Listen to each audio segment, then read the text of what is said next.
let's be honest, you are not treating your rooks nicely. As a chess coach over the years, I've seen so many patterns where people let down their rooks, they don't use them properly. It's white to play in this position. This pawn on c3 is under fire, it's equal material. How should white play this rook endgame? Today, those things are changing. I will show you exactly what rooks like and they hate doing in chess.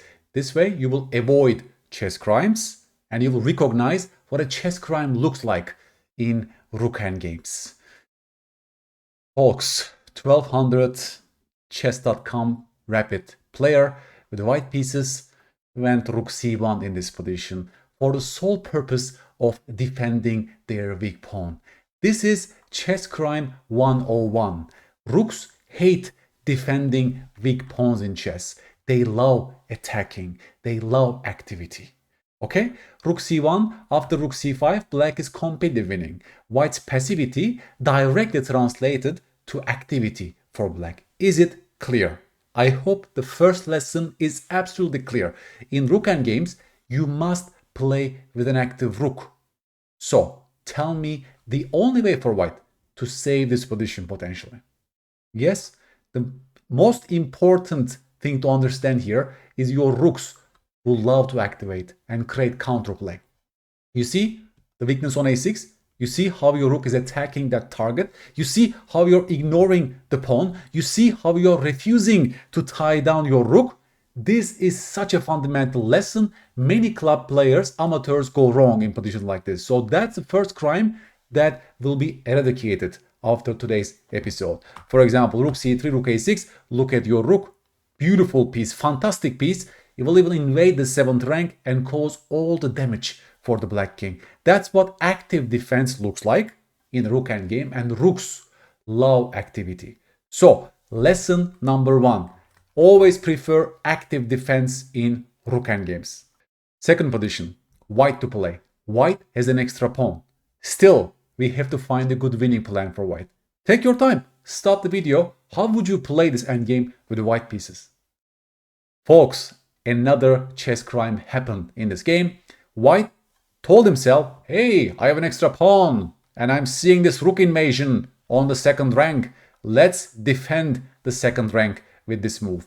He chose passive defense. This is passive mindset, and black basically equalized the game after rook d3 because that rook is coming to b3 will totally shut down and tie down your rook in guarding that weak pawn on b2 while also cutting off your king, and there's no progress for white. Yes, you can push f5, but they will take, and then they go rook b3.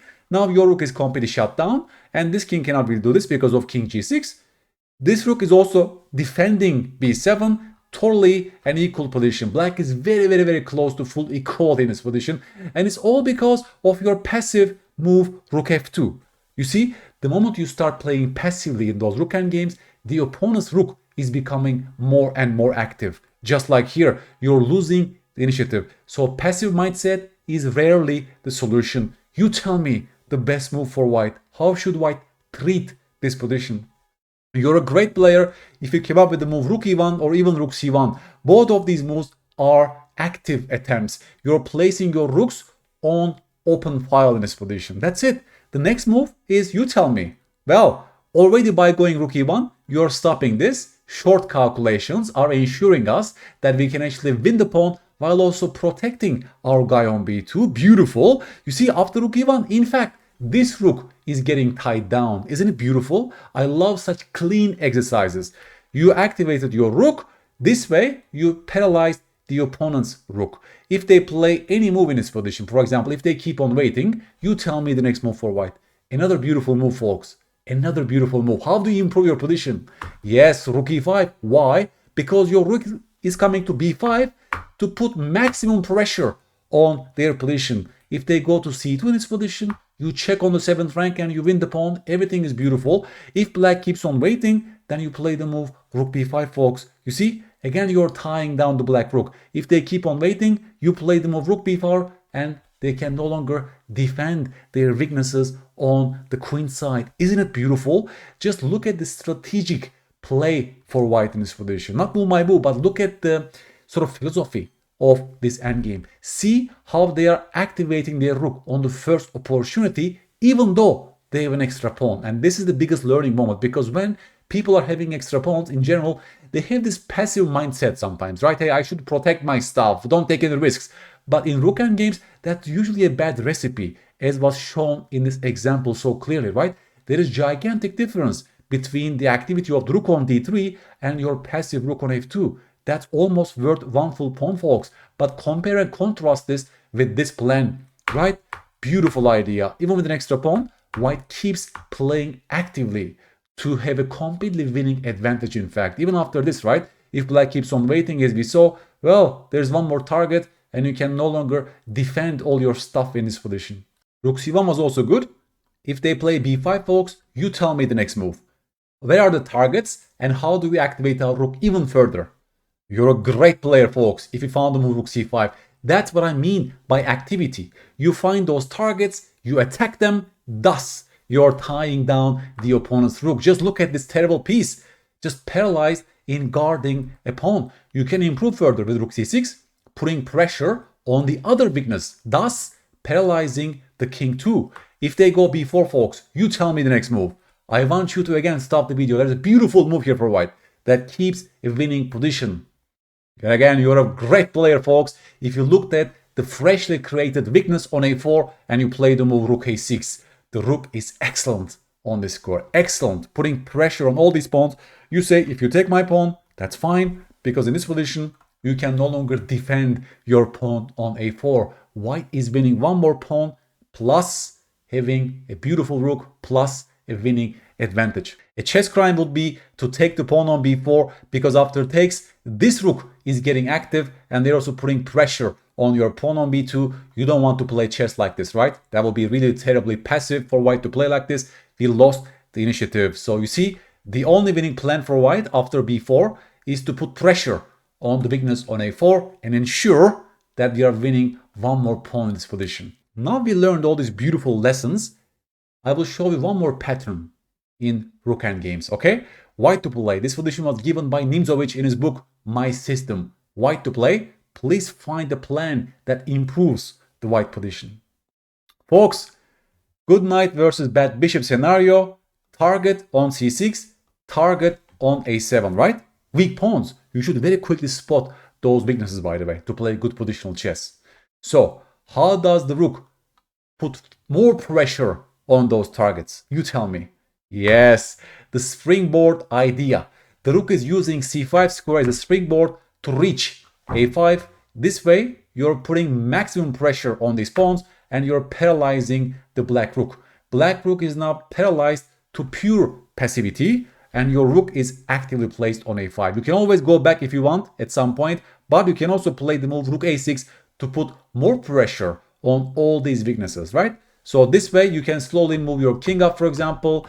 You can move it all the way to d3. You can roll your pawns on the king side, gain more space, right? Black is basically lacking any plans. You can go back with your rook, as I said, to c5 at any point. Just look at the black pieces. They're all tied down in guarding their stuff while you're creating all these ideas. Maybe now the king is going to d4, right? Maybe the king will go up c5 at some point. Maybe the knight will jump to c5. Maybe you will shuffle like this, right?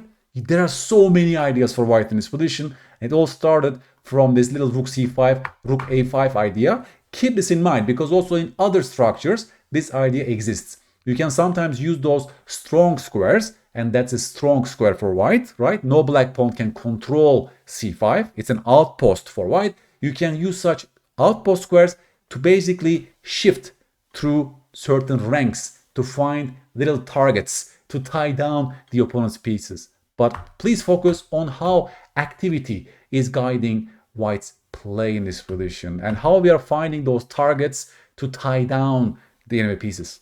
Now, I will show you one typical mistake type that I keep witnessing in club player games. White to play. Folks, please stop the video and formulate a good plan for white.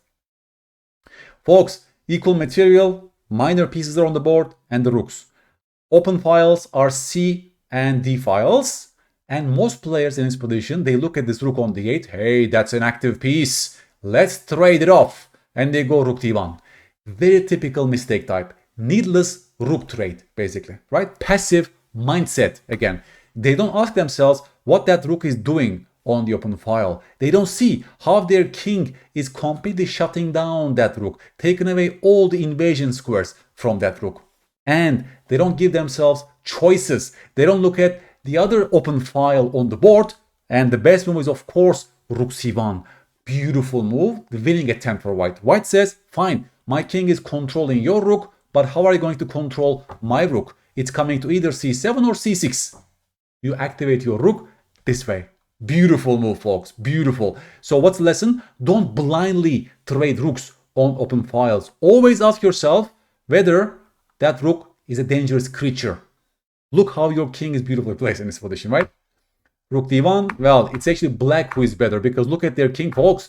Their king is much better than your king. There are pawns on both sides. Bishop will shine over your knight. Your knight has no access to strong squares. You can't attack any targets. And it's black who is playing for a win in this position. It's all because of your mindless exchange with rook d1, which is a pervasive pattern in club players, casual players, beginners. You must know this as well, right? As chess coaches. This is such a big mistake type that keeps happening. People have really trouble to find those moves, keeping the tension, not blindly trading pieces, right? That's hard as humans. And this variation, as we can see, white is the one who is asking all these questions, right? Rook a7, this rook is now tied down. You can improve further with e4, maybe g4, right? There are so many ideas for white. For example, bishop f8, knight f5 is coming. You cannot go g6 to dominate my knight because I take on h7. White is clearly taking the initiative in this position with good pieces. And look how my king is still completely taking away the invasion squares from your rook. Beautiful patterns displayed in a single clean example. One more similar position. Once you internalize this lesson from the previous position, you can solve this problem, folks. Black to play. Please formulate a good plan for black here. There's only a single open file, and there's the opponent's rook that is placed there. It looks like a different position because where's our open file? Where should we place our rook in this position? It looks like that's the only move. Rook e8. But if you play rook e8, the game is completely equal. It's a completely equal pawn endgame. The king is coming to the center. You cannot win this position with the king on e8. Okay? So, I want you to become more ambitious.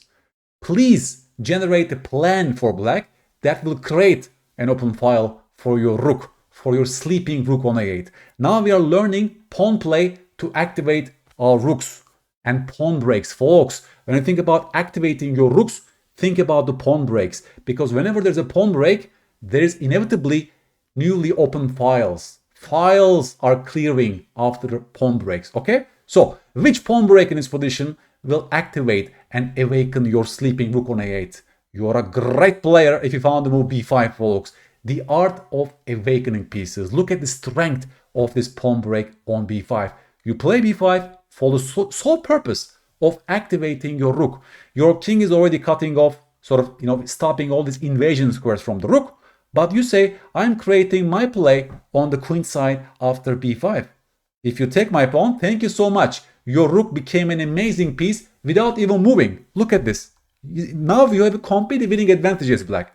And that's what happens also in those levels. People blindly exchange pawns and they will activate your pieces, right? Chess crime 101. b5 also has a second point. If you play any move, then I am getting ready for the clearing of the b file. You can also just take on c4 first and then of course play rook b8. Look at your rook. Your rook became a beautiful creature. Plus, through this pawn break, folks, you created one more weakness on c4, and even this pawn is a potential target for our rook. It's black who is playing for a win in this position. It's not a winning position yet, but we are putting so much pressure to white by playing this way. In a beautiful, I love such clean exercises. In this clean exercise, we learn how a pawn break is helping our rooks to become active. Even in deep endgames, you can use a pawn break to liberate your rook. Just to show you the problems white is facing, if they play the most natural move king e2, then comes this check. Well, the rook is putting pressure on f2, so the king f3 is a must. Then comes, well, you tell me, where are the targets? Where are the targets? Where should we place our rook? Yes, rook c2. Look at your rook putting pressure on c4. If they have to play the move rook e4, comes this little check, and you will either pick up the pawn on a3 or the pawn on c4. Isn't it beautiful, folks? That's what rooks love. You made your rook so happy with a single and simple pawn break b5, while also you refused passive mindset by blindly trading rooks on an open file. One more position here, folks. White to play. Should white grab the pawn on b7 or should white ignore that pawn? As a coach, I witnessed so many times that people can't resist grabbing free pawns. That pawn acts like a marshmallow. People can't resist taking that marshmallow. And in this process, they lose objectivity. They stop looking at the big picture. They let down their rooks. Now, I want you to tell me what is the problem behind the move rook takes b7. It looks like the most natural move, no? Well, the problem, folks, is that you're activating and liberating the opponent's rook. There's only a single open file on the board and you stop fighting for it. And the sleeping rook is becoming a giant. Now your king is facing enormous threats on the second rank, basically. They are invading your position. Meanwhile, your rook on f1 is still a sleeping beauty. Okay? So rook takes b7 is a big mistake. Tell me the move here for white. What is the most desirable move to make? Yes, you activate your sleeping rook on an open file. You say no to the marshmallow. Your point is very simple. This marshmallow is not going anywhere. You can always take it and eat it on the next turn. Meanwhile, you're stopping their rook invasions. And if they now go ahead and grab the pawn on a3, you tell me the next move. Now we can take, because there is no more rook c8, and you will double up your rooks on the 7th rank. And obviously, rooks love the 7th rank, right? Once they occupy an open file, the next step strategically is to invade the 7th or the 2nd rank, because most weaknesses lie on those ranks, correct? There are so many pawns that are left on 7th or 2nd ranks, so your rooks can eat so many candies in the process, marshmallows, while also you will coordinate your rooks, in this case, to maybe deliver a mating attack against the black king, right?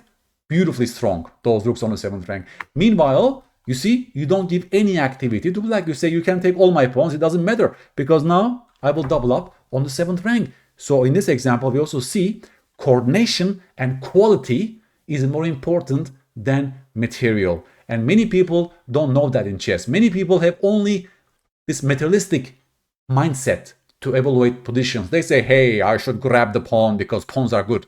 In this way, they don't look at the coordination issues. They don't ask themselves whether they could increase the quality of their position this way. That was the reason I created a Chessable course about this, right? The value of pawns, evaluating material, quality, and time. In that course, they are full of such puzzles that will actually improve your mental models when it comes to this, folks. Now, I also want to talk about defending in rook endgames, because that's also a very important thing. Rook endgames are the most frequent endgame type in chess. You have to have some strategic guidelines to how to defend a rook endgame. Black to play. This pawn is under fire. What should black play? What is a chess crime, and can you please avoid the chess crime in this case, folks? Folks, this is a mild chess crime because your rook is paralyzed in guarding a weak pawn. You're letting that rook to become a very active piece, and you're letting the white king to invade your position slowly. Now this is becoming a daunting task. If black misses the right move here, they will end up losing also. So again, even in this position, the best defense is active defense. You have to find a way to ditch this pawn and activate your rook with the move rook d7 check, folks. Followed by, of course, invading the 2nd rank. This is the spirit of playing a rook endgame. This is the spirit of defending a rook endgame. That's why Tarrasch said all rook endgames are drawn. There's a big drawn margin C in rook endgames, if and only if you're playing with an active rook. Almost always that is the right recipe in rook endgames, right? This is the spirit for you. You ditch the pawn, you grab. You grab and you create counterplay on that side of the board, right? So you could have solved your problems even before going to a7 because your rook was an active piece. So you're a great player. If you found the move, well, there are two solutions. Either rook b2 or even rook b1 directly. is fine in this position because you keep on checking the white king. Your rook is so annoying because also putting pressure on the g2 pawn. Thus, you keep checking the white king. If they come here, of course, that's the point. Rook b4 will win the pawn. So the king cannot improve in this position. The king has to go back to the second rank, but you keep checking. Just keep on checking. You see how annoying this rook is? This is the mentality in defending rook endgames. Your task is to create a very annoying rook like this that is attacking targets or keep checking the enemy king. You will never mindlessly play moves like this, which is very common for casual players, club players, beginners. That's why I created a Chessable course about this, chess crime and punishment. It's full of such amazing instructive chess mistakes. If you go and study that course, folks, your mental models will improve. You will automatically reject making moves like this because you deeply know that that's a chess crime, basically. Also, rook b2 was enough for a draw because we know that rooks belong behind the passed pawns in chess, right? This rook is perfectly placed in basically defending against this passed pawn, and we are placing it behind the pawn. Why? Because this way you're tying down this rook in defending their pawn a4, right? This rook can never reach great activity from now on. While look at your rook. Your rook is doing all these beautiful things at the same time as stopping the pawn. That's the reason the rooks belong behind the passed pawns, both when you're attacking and when you're defending. All right? So look at the function. Cutting off the king, putting pressure on the pawns, while also stopping the pawn. Well, white can improve, white can start rolling the pawn, it doesn't matter. If white rolls all the way to the 7th rank, here comes the final rook endgame knowledge. The king must remain on these two squares, so not to allow such skewers, folks, because if you do this, then you're inviting the skewer. You should always be careful about those patterns. One more rook endgame pattern for you. But if the king doesn't leave those two spots after a7, right? If the king waits on these squares, look at this rook. This rook is completely paralyzed and shut down. Zero activity. The rook's mere function is to protect their pawn on a7. Look at your rook, beautifully placed. It's an easy equality for black. Black does nothing. Just keep on waiting with the king. h7, g7 is also fine. You keep on waiting. You keep on waiting. There are many ways to draw for black. I'm just showing you one example. If this king wants to come here, escort the pawn to release the rook, well, you say, you know what? You have no shelter, my friend. You have no shelter. You keep on checking the king, checking the king. There is no way for white to make progress. Just look how annoying your rook is. Just like in the first position, you created a very active and annoying piece. Compare and contrast this rook with this rook. Terribly defensive and paralyzed the entire time. Can you apply this lesson to this position, folks? Black to play. We are down a pawn right now, so we are defending this position. Black to play. How would you play this position? You're a great player if you want to place your rook behind the passed pawn. Thus, rook d2 check is very important, and you play rook a2. Beautiful placement of your rook. This way, you're paralyzing and tying down the rook on c4. And now you can play this position many different ways. You can just keep on waiting, improve your king. There is no way for white to make progress. Because if the king comes and escorts the pawn, it's first of all a very slow process. Second of all, you can also put pressure here or improve your king, right? Create further concessions right now. Your rook is a beautiful creature in this position. Very active. You can also give checks, press those pawns, and so on and so on. If you're careless, if you blindly play the move that looks active at first sight, you're inviting the move rook a3. And now white has placed their rook behind the passed pawn. And look, this pawn is rolling and your rook must be paralyzed in guarding that pawn. The only way to draw is rook a5. Black needs to be so accurate right now. You have to blockade the pawn ASAP. But even after this, it will take a great skill for black to defend this position because the king is coming here. It needs active defense, okay? They will activate their rook maybe this way. They will start rolling their pawn. It takes real effort to be able to defend this position with black. Compare this rook with this rook, folks. That's what you want your rook to be placed.